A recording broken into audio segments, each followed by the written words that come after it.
essa sentença, ou essa teologia, ela é totalmente errática. Porque ele vincula o sofrimento ao quê?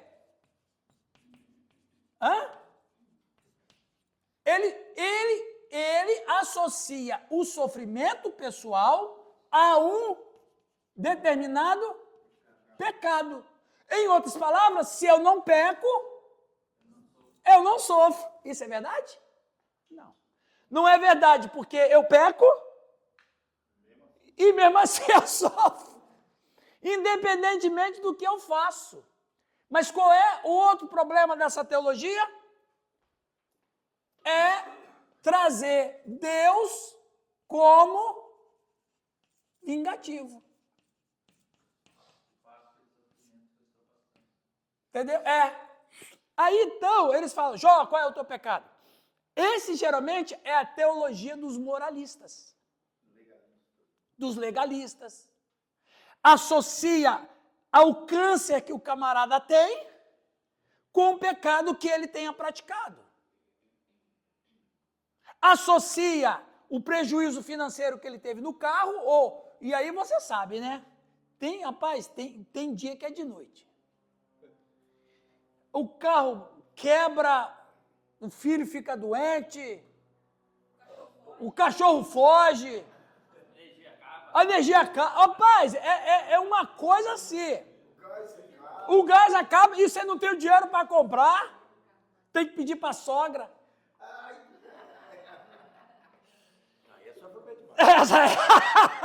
Aí é um sofrimento terrível. Aí é humilhação. Claro, como nós estamos vivendo num ambiente de sofrimento, todos esses transtornos acontecem. Mas olha só, quando os amigos de Jó dizem assim, qual é o teu pecado? Quer dizer, tá bom, eu tenho um pecado, eu estou passando por isso porque eu tenho um pecado. Os caras vão absolvê-lo? Ou seja, eu só quero saber o que está acontecendo na tua vida, meu. Para ficar fofoqueando depois. Aí então, com uns amigos desses, quem precisa do capeta? Agora olha que situação mais interessante. E aqui é que eu pego que essa teologia é uma teologia antibíblica. Você está... a mulher está grávida, né? Ela está grávida, tal, alegria e tal. Acontece alguma coisa. Minha filha, ela teve 5 gestações. O bebê antes da... Como é que é o nome da minha última neta? Agora eu me esqueci. Helena, obrigado. Ela teve um bebê antes que ela perdeu com 1 mês. 1 mês e meio por aí. Aí alguém poderia chegar para ela assim, Bruna, qual é o seu pecado? O que você fez? Ou o que você deixou de fazer? Isso é moralismo, é legalista. Então o legalista trabalha debaixo do tacão do medo. Quando as coisas mudam para Jó, o Elifaz vai orar. Ele fez... E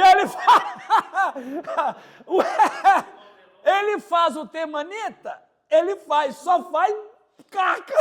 Ele faz caca. Quando ele vai orar, o que Deus diz para ele faz? Lembra de Jó 42? Deus diz, não ore, porque você falou o que não é verdade sobre mim. O que ele falou que não era verdade sobre Deus? Que Deus estava punindo Jó. Porque Jó tinha um pecado. É como se Deus falasse assim, é isso que você pensa de mim, ele faz? Eu sou um Deus cruel e carrasco? Eu não sou um Deus de amor, de misericórdia e graça? É isso que você pensa de mim? Não ore. Eu só vou ouvir a sua oração quando Jó orar por você. Você não falou o que é reto de mim. Lê lá, vamos ler isso aí. É forte isso aí, né? É forte. Jó Jó. Jó, Esté, Jó. Espera um pouquinho, deixa eu só confirmar o texto bem certinho para a gente. 42:7. Leia lá, Giovanni, faz favor. Tendo o Senhor falado essas palavras a Jó, o Senhor disse também a Elifaz, o temanita: a minha ira se acendeu contra ti e contra os teus 2 amigos, porque não dissestes de mim o que era reto, como o meu servo Jó. Você não falou a verdade sobre mim. Tomai, pois, 7 novilhos e 7 carneiros, e ide ao meu servo Jó, e ofereceis holocaustos por vós. O meu servo Jó orará por vós, porque dele aceitarei a intercessão, para que eu não vos trate segundo a vossa loucura. Porque vós não dissestes de mim o que era reto, como o meu servo Jó. Então foram Elifaz, o temanita, Bildade, o suíta, e Zofar, o namita, e fizeram como o Senhor lhes ordenara, e o Senhor aceitou a oração de Jó. Aí o Elifaz chegou para os amigos dele. O Elifaz chegou para os amigos dele e disse: pessoal, fui orar para Deus, deu ruim. Nós vamos ter que mudar nossa teologia. Nós vamos ter que mudar o nosso jeito de crer sobre Deus. Olha que interessante, o Jó, no meio do sofrimento, ensinou para eles quem é Deus. Pastor, só que isso aí continuou, né? Porque os discípulos perguntaram lá para ele. Sim, né? mas então... O pai ou a mãe? Exatamente, exato. Mas o duro é que fica caro pro moralista, né? Não, exatamente, fica muito caro. Fica caro. E veja bem, essa é a ideia. Você disse bem, o Mualdo. Essa é a ideia que muita gente tem hoje. Muita gente tem hoje. Se tanto tempo os discípulos tinham, as pessoas têm até hoje. Quer dizer, está enraizado. Está enraizado na cultura. Que se eu sofro porque eu fiz alguma coisa errada. Então... Mas no caso, será que eles se pegam naquela passagem? É aquele que o homem planta, o homem colhe? A lei da semeadura é consequência. Mas nesse caso de Jó, não. Então, o caso de Jó é um caso excepcional. É ultra excepcional. Ele era um homem Íntegro, ele era íntegro. Ou seja, nós precisamos, por isso que... claro que quanto viu? menos eu pecar, menos eu vou sofrer. Quanto mais eu pecar, eu abro o leque de consequências terríveis na minha vida. Essa é a questão. Inclusive, eu até desisti, mas eu bolei fazer um seminário sobre sofrimento, no final de semana. Com palestras bíblicas, palestras de psicólogos, fazer uma coisa muito especial. Observando o sofrimento do ponto de vista bíblico, teológico e clínico. Entendeu? Tem uma pregação do pastor Paulo Júnior, que faz sobre sofrimento, que é bem interessante. Agora, quando você faz uma imersão sobre esse tema, meu Deus, você ajuda as pessoas a olhar o sofrimento com os olhos diferentes. Entendeu? Os olhos de Deus. Ok, então o sofrimento faz parte da... É o quê? As pessoas repelem, né? Fogem dessa temática. Vencendo o lado escuro da alma, né? Aí você não precisa dizer que... aí quando o povo chega, aí ele sabe qual é a temática, mas lá, vencendo o lado escuro da alma. Fica legal, não fica? Pastor, seria interessante, assim, no ensino, colocar isso aí como pessoa que, por exemplo, você vive num inverno muito rígido e você sofre com aquele frio, Aham. né? Mas você tem a certeza do verão que vai vir, né? Então, Sim. você passa por esse sofrimento, por esse tudo, mas você tem aquela certeza do verão que vai vir. A primavera. A primavera primeiro. Sabe por quê, Romualdo? A primavera é o símbolo da ressurreição, porque a primavera ressuscita tudo que o inverno matou. É esperança, né? Tá frio, tá chuva, tá úmido, a paisagem tá feia, os matos estão queimados pela geada, mas não tem problema. Daqui a pouco chega a primavera. Claro, exatamente. Foi muito boa a sua colocação. As estações da vida. As estações da vida. Em qual estação você está, né? Uma vez eu vi um profeta americano pregando. Vai pregar lá As 4 estações da vida. Pelo menos, é importante as 4 estações de Vivaldi, né? Aí sim. Alguém lê para nós isso aqui, queridos, por favor? Após introduzir o assunto do sofrimento, o Espírito Santo, por meio de Paulo, agora se voltou para colocar o assunto em perspectiva. A próxima sessão de Romanos 8, expande o assunto do sofrimento para uma série de temas consoladores e explicações de como os crentes podem lidar com a adversidade em suas vidas. Romanos 8, 18 a 30. O sofrimento é a marca universal de todos os verdadeiros cristãos. Perceber que outros cristãos sofrem em outros lugares do mundo nos encoraja a seguir em frente na fé. Exato. Então, todos nós sofremos, de uma maneira ou de outra. Mas o cristão sofre mais porque ele vive nesse ambiente caído que é contra a sua fé. Hoje eu estava no programa da pastora Jurema, lá no rádio, e ela me questionou no bate-papo. A temática dela foi sobre iniquidade. Inclusive, vocês podem até assistir o link depois do arrazoado que eu fiz. Eu mando o link lá para vocês. E eu falei hoje de manhã com ela sobre a questão da iniquidade.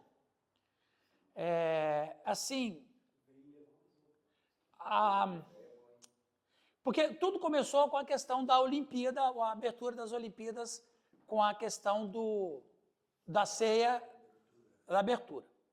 Porque, veja, né, eu falei para ela princípios que eu já compartilhei com vocês, que é o seguinte: o ateísmo, ele floresceu no século XVII, com o iluminismo.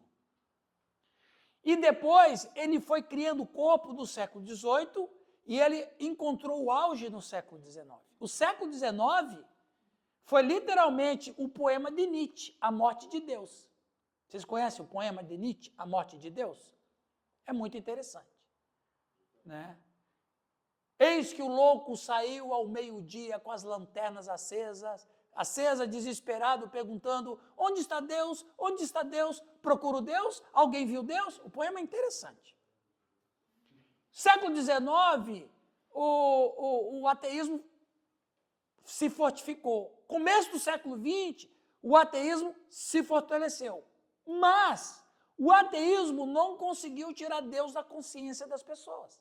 O ateísmo nunca cresceu, ele sempre continuou com aquele número baixinho. Ele não progrediu. Então, qual é a tática do mal? Qual é a tática do ministro da iniquidade? Bom, já que a gente não tira Deus da consciência deles, vamos desconfigurar o Deus que está na consciência deles.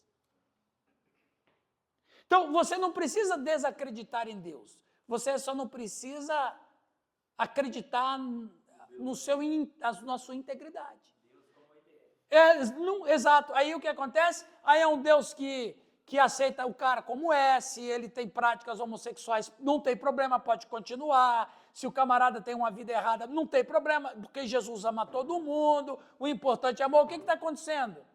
Nunca se viu tanta gente se batizando nas igrejas. Aí você fala: nossa, olha quanta gente, famosos se batizando. Mas não é se submetendo ao Deus da Bíblia. É um Deus que a própria atmosfera, que a gente vive uma atmosfera babilônica, criou. Então, ninguém vive com o Deus da Bíblia. Eu vivo com o Deus que eu criei. Ou seja, um Deus que está completamente desconfigurado. Aquela situação da abertura da Olimpíada, com aquela... Lógico que a gente não sabe como que de fato foi a ceia lá no cenáculo. Mas aquele quadro simboliza aquilo que nós criamos aquele quadro como um símbolo sagrado, porque ele tem uma lembrança. Não que de fato foi assim, mas é o que ele remete a uma lembrança. Então, o que acontece? Fez aquela bizarrice com a fé cristã, mais ou menos 2 bilhões de pessoas no mundo assistindo aquilo. Em outras palavras, é uma maneira de desconfigurar Deus. Deus é um Deus caricato. Deus é um Deus que você pode, de todas as maneiras, fazer zombaria com ele. Agora eu pergunto, bom, alguém falou bem assim, mas eles não fazem isso com o Islã, por motivos óbvios, né? Mas eu não vou tirar o Islã de lado por motivos óbvios. Mas por que ninguém faz esse tipo de gozação com o budismo? Com o shintoísmo? Com o confucionismo? Com os zoroastrismos? Com as religiões brâmicas?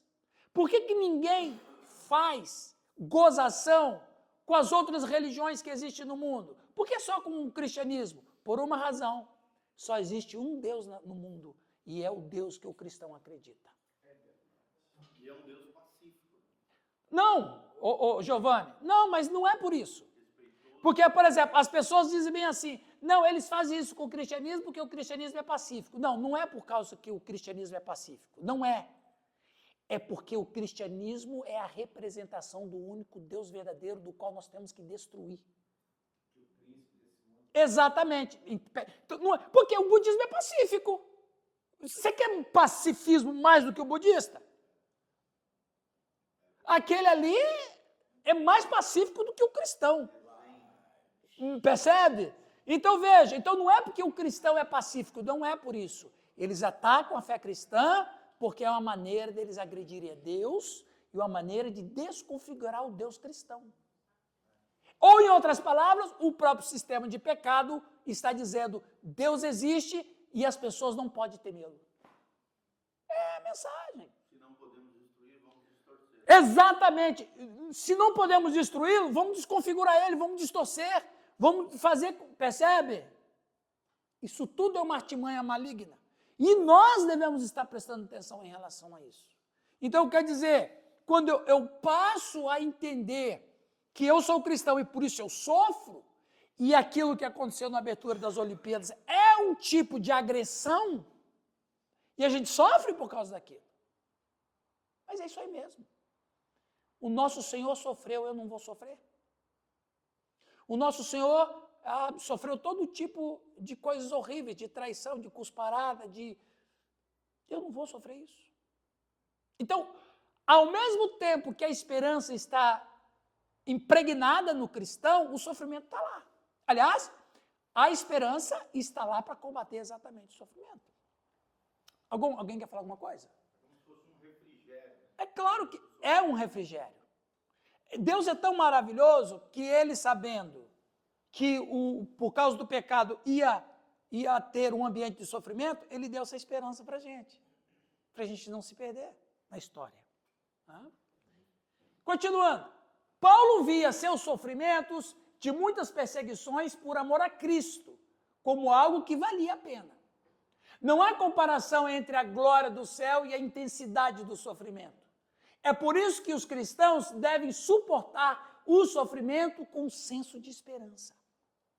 Se tem uma turma que resiste ao mundo mal, é o sofrimento. Aliás, esse é um tema tão bem debatido que no século XVIII se criou uma teologia só para discutir isso, teodiceia.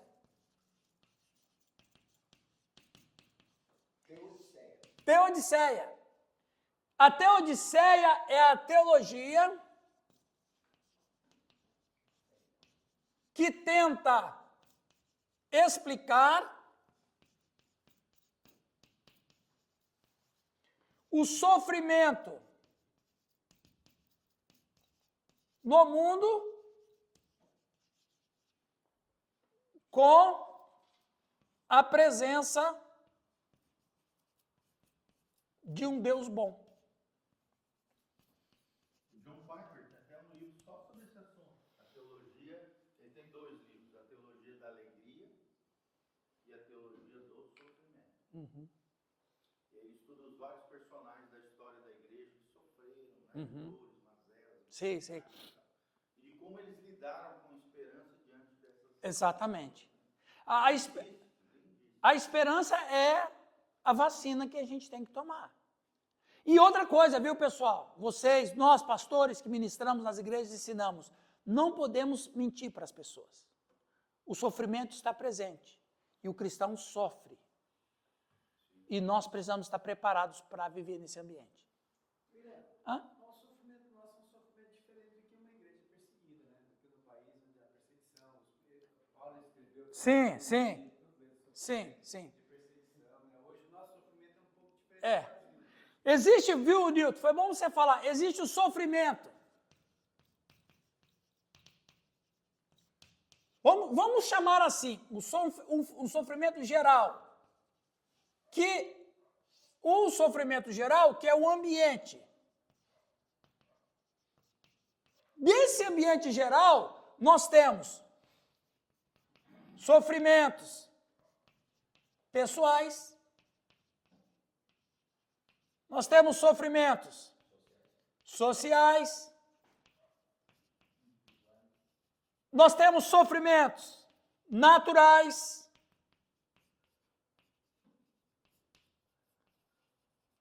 então, você pode escolher qual categoria você vai passar, mas que você vai passar.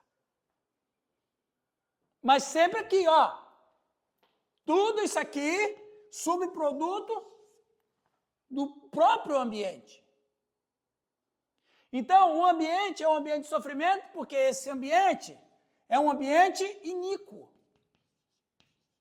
Ou contra Deus, um ambiente anti-Deus. Nesse ambiente anti-Deus, vai soprar isso para ele. Aí o que acontece? O cristão, ele entra nessa categoria que você está falando. O que mais que você falou, Nilton? Então, aí que eu falei no começo, acho que você não estava, o cristão sofre um pouco a mais do que quem não é cristão. Porque a gente sofre porque a gente está lutando contra o sistema que é anti-Deus. Percebe? E temos consciência disso. Então, Paulo está dizendo assim, ó, nós temos que superar o sofrimento com a expectativa que vai vir lá. Aí você vai dizer bem assim, nós estamos aqui. Em algum lugar do mundo, neste exato momento, tem cristão morrendo, perseguido. Tem cristão que está amarrado para morrer à tarde. Nós estamos aqui estudando a Bíblia de maneira linda, maravilhosa, especial, livre, mas tem cristão no mundo que está sendo degolado. É um sofrimento também, o que você está falando. Sofrendo com o que está acontecendo e que vai continuar, no caso da Venezuela, que a gente viu ali. Isso. Quer dizer, os cristãos que estão lá estão sofrendo. Exatamente. Mal, né, reinando lá, Isso. acontece mais ou menos, eles estão intercedendo, estão sofrendo, mas estão com a fé. E aí mais, a Teodiceia levanta esse problema que o Epicuro levantou 400 anos antes de Cristo. Se Deus é bom, mas tem o sofrimento, esse Deus não é bom. Ou, se Deus é bom, mas tem o sofrimento é maior do que esse Deus. Então, a questão que Epicuro levanta filosófica, dizendo o seguinte, como é possível um Deus bom permitir o sofrimento no mundo que ele criou? Claro que isso é uma questão filosófica, mas quando a gente entra na teologia e na Bíblia, a gente vai ver o contrário.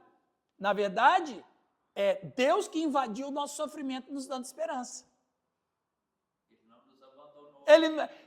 Na verdade, Deus nem deveria dar esperança para ninguém, porque quem escolheu o pecado foi nós mesmos.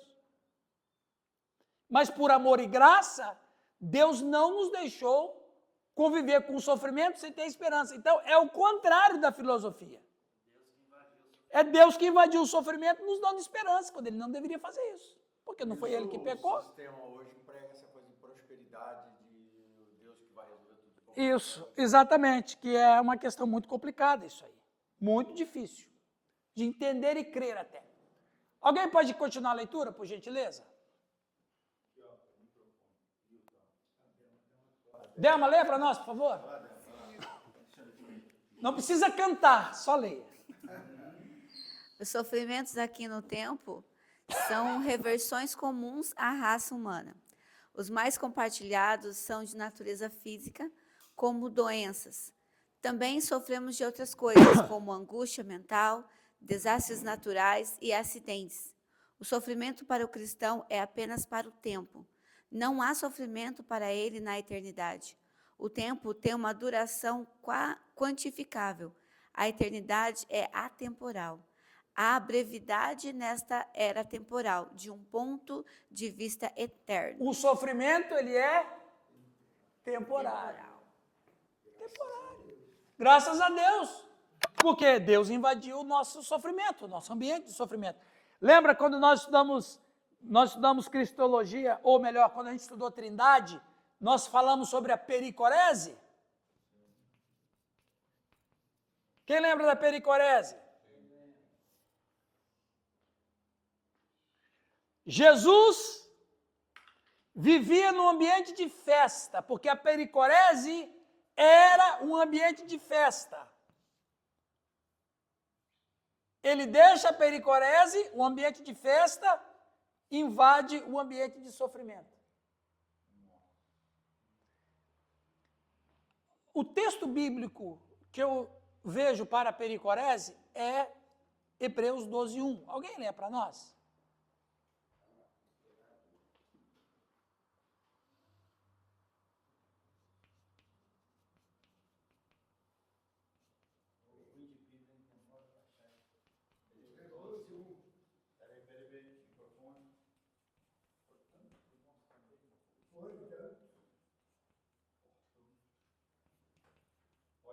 Pode.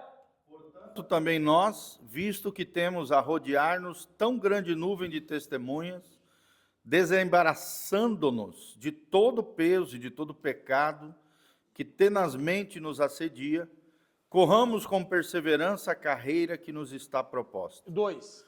Olhando firmemente para o autor e consumador da fé, Jesus, o qual, em troca da alegria que lhe estava proposta, suportou a cruz, não fazendo caso da ignomínia.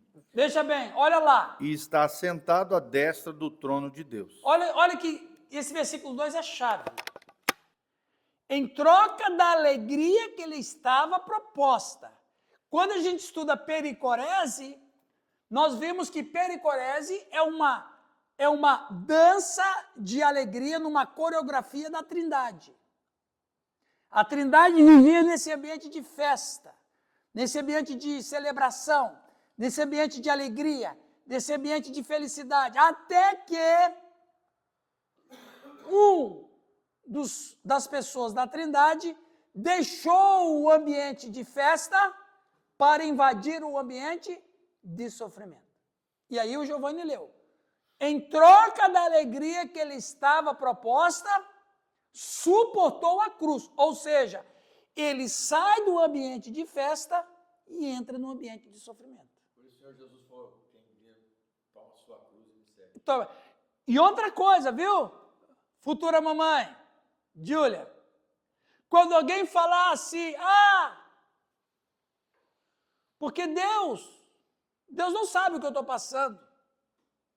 Parece que Deus não sabe o que eu estou sofrendo. Meu amigo, o primeiro ser do universo que sofreu foi Deus. Ele foi o primeiro a passar pelo sofrimento. Porque a Bíblia vai dizer que o Cordeiro de Deus foi morto antes da fundação do mundo. Ou seja, antes que houvesse mundo, Deus já experimentou o sofrimento. Então não venha falar de sofrimento para Deus. Né? E por essa identificação, ele entrou no nosso mundo. Ele entrou no nosso mundo.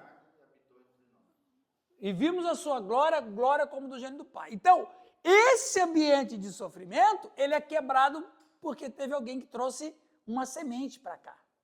Qual? Da esperança. Eu vou plantar uma semente nesse ambiente de sofrimento. E essa semente vai germinar. E ela vai dar frutos. Né? Ok, meus queridos? Então vamos adiante. Romualdo, lê para nós ali. O sofrimento do tempo Romualdo. O sofrimento no tempo não é digno de ser comparado com o nosso futuro, estando glorificado. A significância do sofrimento quando os comparamos à glória eterna. Os sofrimentos são apenas para o tempo, mas nossa glória é para sempre. A dor que passamos no presente vale a pena à luz da glória eterna. Esta glória refletirá a glória do Senhor quando Ele retornar à terra em seu segundo advento. Então, há insignificância nos sofrimentos quando comparamos com a glória eterna. Então, quando a gente compara o que nós passamos com o que virá, a gente resiste isso aqui. Claro que não é fácil viver num ambiente de sofrimento, mas é suportável. Seria um pedacinho que a gente passaria pelo que Cristo já passou por nós, pelo que Ele já pagou. Sim, foi aham. Sendo cristão, seguindo a Ele, pegando a nossa cruz. Né? Então a gente pode pegar isso como um alento. Para Um alento. Aliás, Jesus Cristo ele é tão sincero que quando ele diz assim, aquele que quer vir após mim, a si mesmo se negue, tome a sua cruz, ou em outras palavras, não tem jeito de seguir a ele se não ter sofrimento, que o Newton disse. O cristão sofre um pouco a mais, porque o cristão carrega a cruz, e o não cristão não tem cruz para carregar. Hã? Tem uns que sofrem mais, outros sofrem menos, né? Mas com certeza. Tem gente, eu vejo na comunidade lá, tem gente que sofre tanto, porque deixou de fazer alguma coisa com os filhos na idade, Aham. e aí sofre as consequências. Sofre as consequências. E essa questão que você disse ali, um sofre mais, outro sofre menos,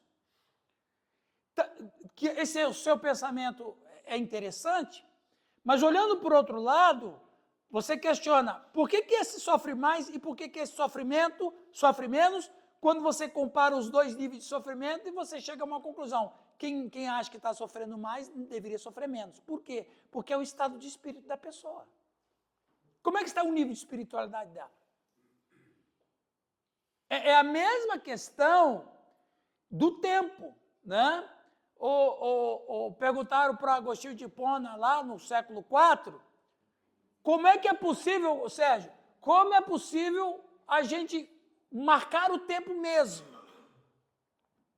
Como é possível medir o tempo? Foi perguntado para Agostinho. E o Agostinho, muito sábio, respondeu, o tempo é medido pelo Espírito. Ou, em outras palavras, é a sua ansiedade que vai dizer quanto que o tempo tem. Eu gosto sempre de ilustrar assim. Tem uma partida de futebol, Corinthians e Palmeiras. Claro que o Palmeiras ganha de lavada, mas eu vou dar um exemplo, né?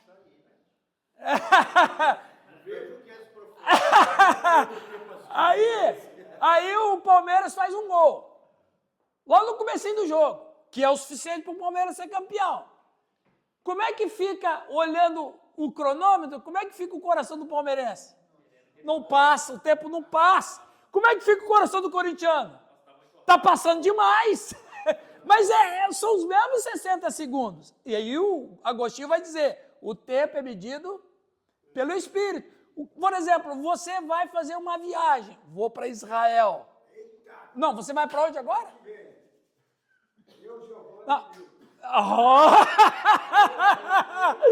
Ô, Giovanni, você sabia dessa? Esse foi convocado. Já tá. Esse Calixto da Fera. Aí, quando tiver tudo certinho, passagem tudo prontinho, data, quando tiver tudo pronto, aí vem aquela ansiedade. Puxa vida, falta 60 dias. Inclusive, a gente tem até um ditado, né? Se a data especial é dia 10, então a gente diz, vai chegar dia 11, mas não chega dia 10. O que é isso? É o nível do seu espírito em relação ao que vai acontecer. Assim também é em relação ao tempo, assim também é em relação ao sofrimento. Quanto mais eu estiver com essa esperança firme no meu coração, eu vou passar o sofrimento com mais positividade. Quanto menos tem essa esperança no coração, o cara parece que está morrendo. Da mesma forma, pastor, que às vezes tem pessoas que a gente acha que ela devia sofrer tanto. Ela fala, não, se a pessoa não sofre lá, no lugar dela, né? Aham. Às vezes tem gente que vive numa situação que acha que a conversar com aquela pessoa, ela é uma pessoa alegre, uma pessoa que não vive. Não passa por isso, ela, né? É, exatamente. Não mostra. E a pessoa está sofrendo. Meu pai espiritual, e graças a Deus ele está vivo até hoje, beirando os 80, mas o meu pai espiritual, ele tem uma doença incurável. E a doença dele é uma coisa assim, de sofrimento. Principalmente na época do verão, e lá no Espírito Santo é muito calor, muito quente, ele tem infecções nas dobras do corpo. Axilas, virilhas, atrás dos joelhos, cotovelo. É um tipo de herpes e não tem cura. Não tem cura. Do jeito que ela vem, ela vai. E aquilo, ele fica esfolado em carne viva. E dói 24 horas, se encostando ou não encostando. Aí um dia eu fui lá visitar ele, meu seu José Klein, e aí ele estava lá deitado na cama, muito quente, lá na casa dele naquela época. Hoje não, hoje tem, mas naquela época ele não tinha ar-condicionado. Um ventiladorzinho daquele jeito, ele desova, deitado na cama em forma de X. Porque era a única maneira que doía menos. Por causa do atrito, né? Você dobra, tem atrito, não é? Dobra. Fecha o braço, tem atrito. Fui lá visitar, sabe o que ele estava fazendo? Cantando hino. Eu falei, ô, José, eu vim aqui orar por você, como é que você está? Ele falou assim, ô, meu filho, eu não tenho o que reclamar não, graças a Deus está tudo bem. Aí eu falei, deve estar doendo bastante, né? Ele falou, rapaz, isso aqui está doendo que é uma beleza. Isso está doendo que é uma beleza. Aquilo para mim é uma esperança, sabe? Uma esperança. Quando eu vou lá em Vitória, que ele está lá, hoje ele é pastor, depois de muitos anos ele se tornou um pastor emérito. Jubilado, é um homem fantástico. Quando eu chego lá e dizer, esse aqui é o meu pai espiritual, eu agradeço a ele, se eu sou o que eu não sou, eu dou honra para ele e tal. Ele chora. Eu falo para ele, seu José, o senhor não sabe quantos netos espirituais o senhor tem pelo Brasil afora. Aí ele fica todo feliz, ele chora. É um homem que é um exemplo para a minha vida. O cara sofria horrores. Aí alguém pode dizer, mas por que Deus não curou? Deus tem os seus projetos. Fala, Calista. Aquele desastre lá do Rio Grande do Sul, Sim. eu estava assim observando com ela, né? Eu vi uma repórter fazendo uma entrevista com a mulher, a casa dela estava quase até no teto de água, né? Uhum. E aí eu fiquei pensando, meu Deus, que sofrimento dessa mulher, né? Porque a gente sabe que quando ela lá dentro de casa, Meu Deus. por exemplo, ela se dá uma goteirinha dentro de casa, o mínimo que seja, já perdeu. Aí o repórter lá, entrevistando a mulher, falou, não, aqui nós estamos acostumados com enchente, isso aqui logo essa água vai secar, mas é que dessa vez é muito forte. A casa quase cobrindo e eu ia lá, falei, É igual aquela história, né? Você chega para uma pessoa pobre e você fala assim, Sidney, eu não tenho nada, eu sou pobre, eu preciso de ajuda porque eu não tenho nada. Aí quando vem uma enchente que enche a casa dele, aí o repórter pergunta, o que você perdeu? Eu perdi tudo.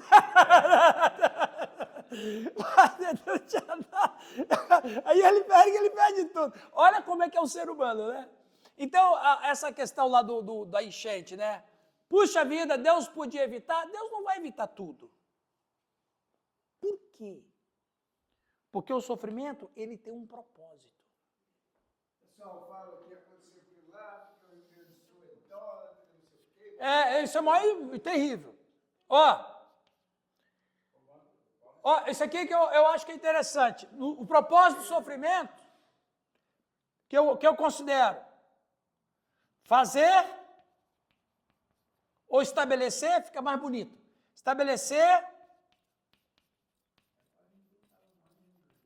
Estabelecer paralelo de comparação. Sabe o que eu quero dizer com isso? Gente, estabelecer um paralelo de comparação. Eu só posso sentir alguma coisa ou ver alguma coisa se eu tiver como comparar. Por exemplo, né? Não, claro, eu vou dar um exemplo bem rústico, mas só para a gente saber. Se não tivesse, se a gente não conhecesse o giz, se a gente não conhecesse giz, e se eu perguntasse assim para vocês, esse pedaço desse objeto, ele é grande ou é pequeno? Você não conhece isso, ninguém conhece. O que você responderia? Não sei. Mas, se eu fizer assim, qual dos dois é maior?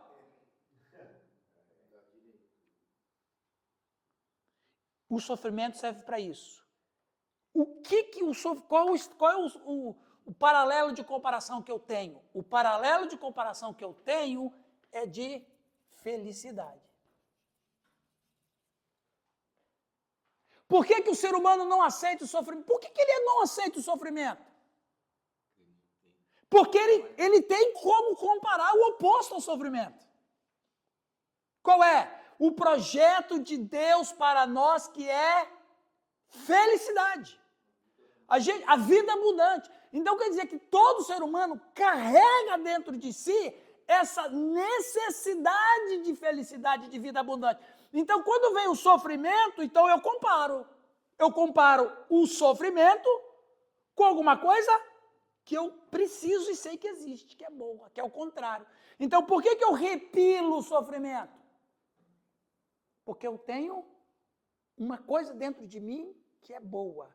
Agora, se eu não tivesse essa coisa boa dentro de mim, vinha o sofrimento, o que eu ia falar? É isso aí mesmo. Não ia falar isso. Ele ia dizer, é isso aí mesmo. Ele ia aceitar. Ele ia aceitar, porque ele não tem como comparar. Não tem comparação. Daí vem a ideia do utilitarismo, né?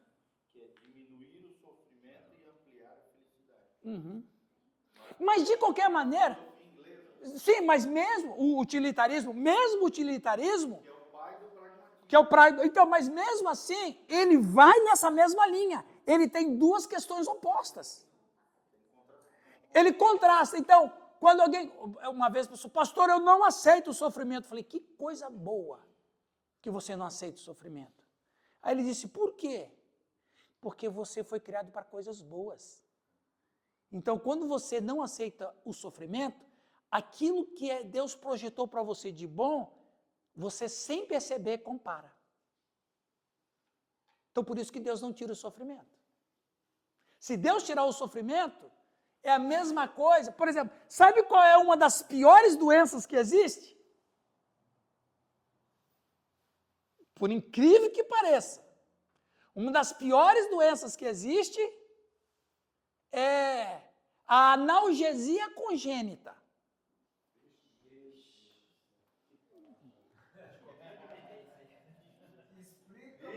Traduz aí, isso aí é chinês. É um sofrimento até para falar.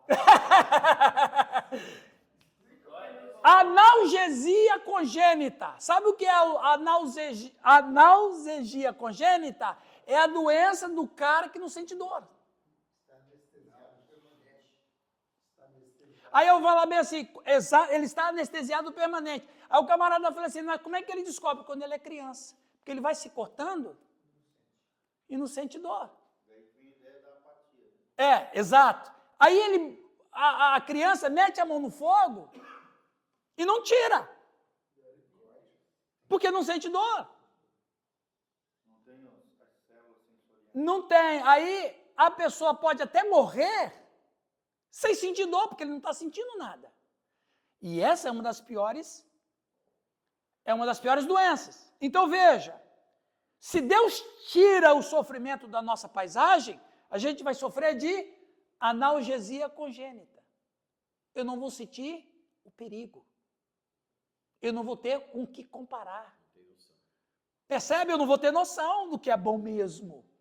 Ou, em outras palavras, o Júnior vai caminhar para a destruição sem que ele tenha uma buzina que apite dentro dele. A outra questão interessante do sofrimento é que ele extrai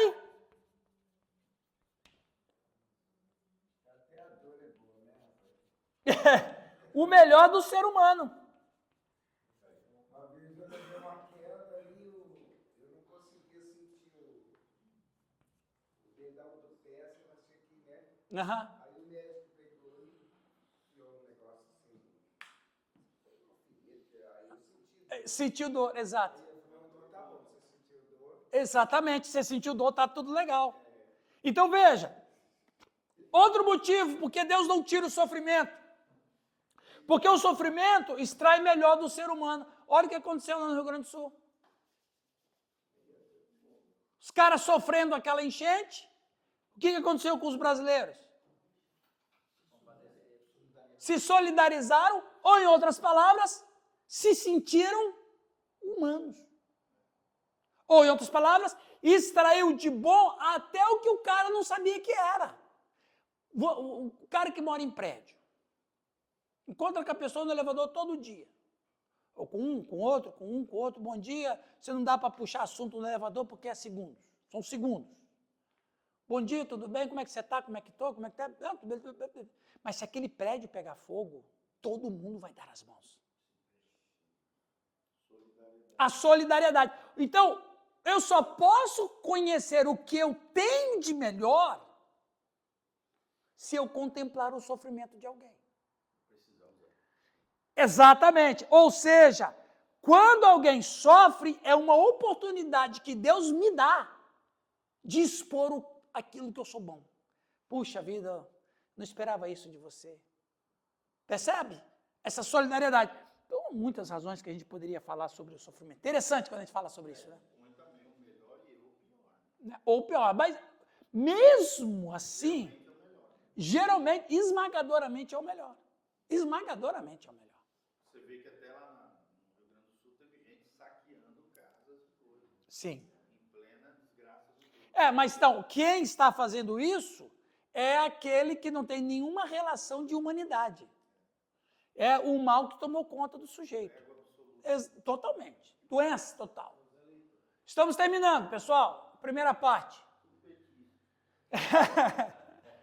A glória futura do crente, baseada nas promessas de Deus, a intercessão do Espírito Santo em nosso favor e a soberania de Deus e a proteção do crente pela eternidade.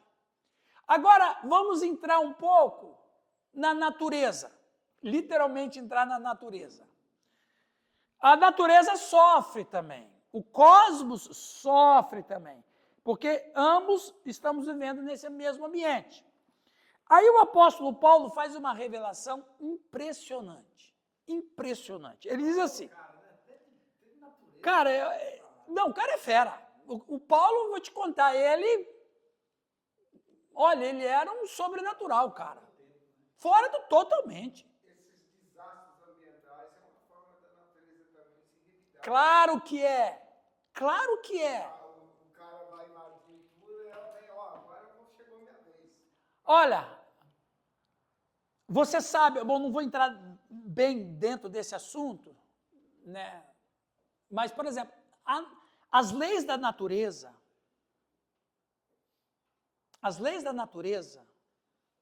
estão incutidos nelas atributos divinos. Vou dar um exemplo.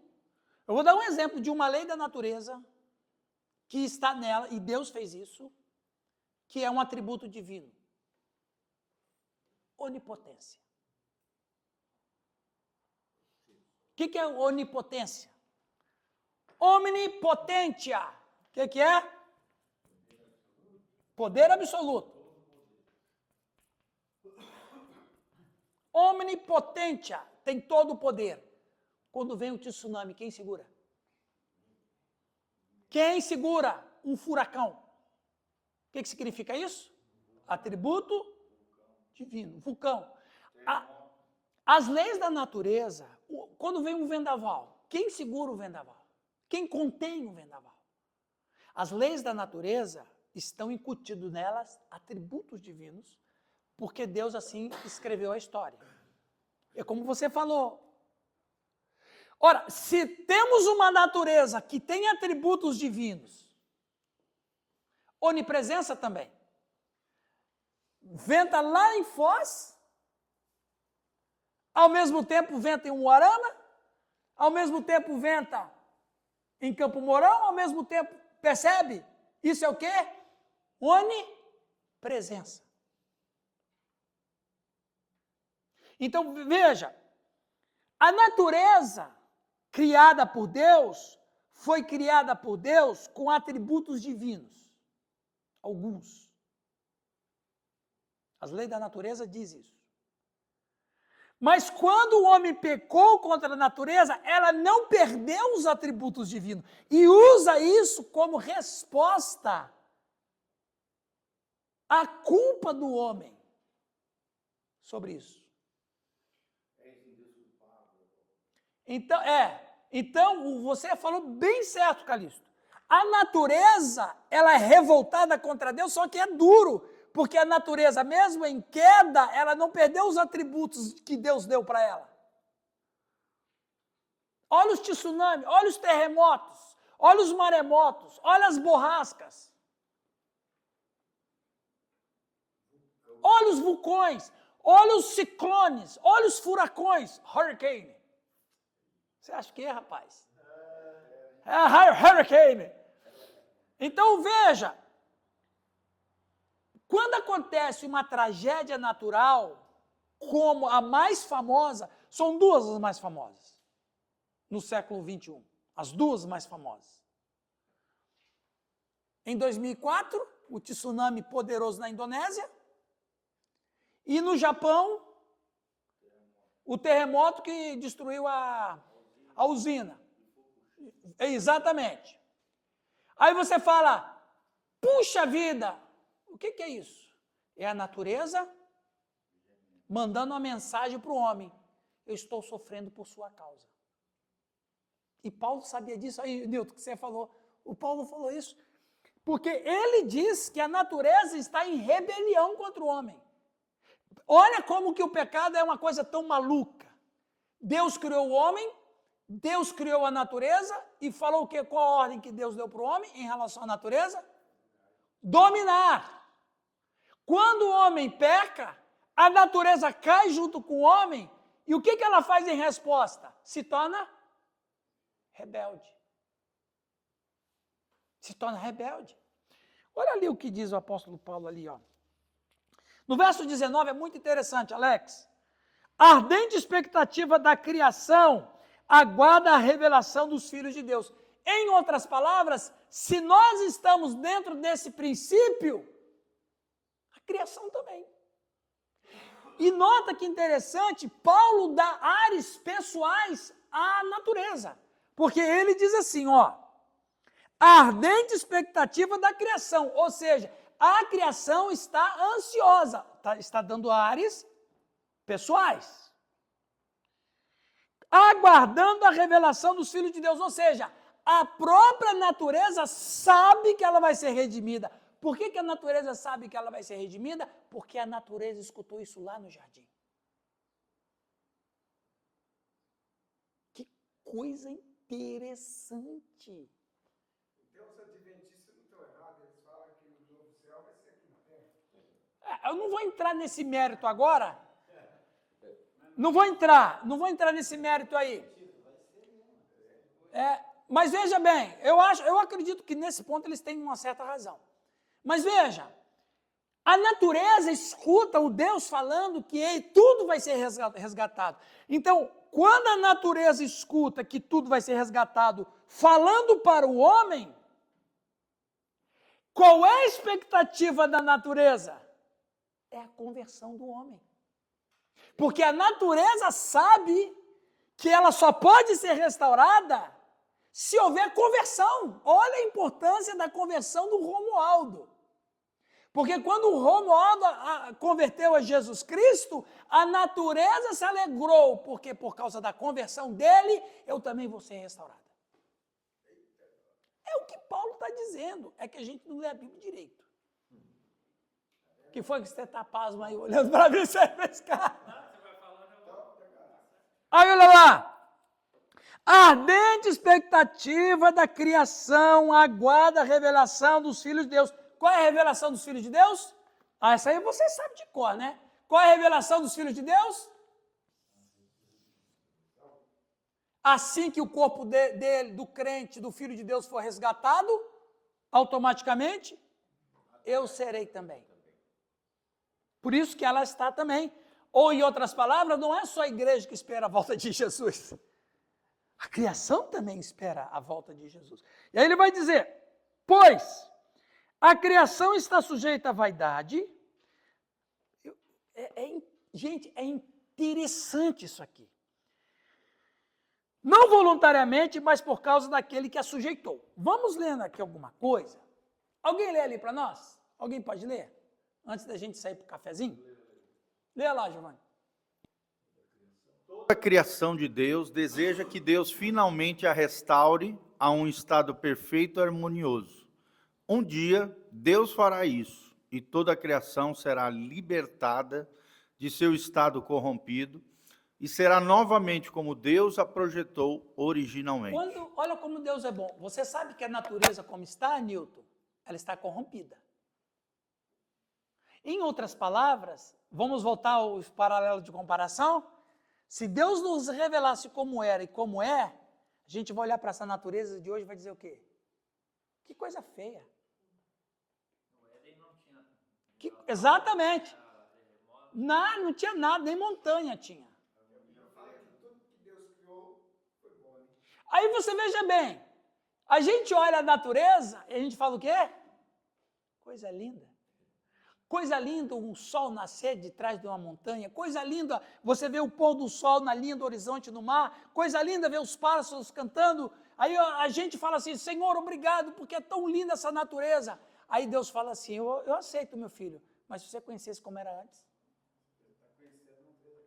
Exatamente. Por que a gente acha que o que está é lindo? Porque a gente não tem comparação. E Deus fez isso para que a gente não ficasse desanimados. E pelo contrário, até essa natureza corrompida, Deus promove um senso de beleza. Estética. Hã? Né? Ok. Os irmãos estão entendendo bem a importância Agora, aula agora de geografia bíblica.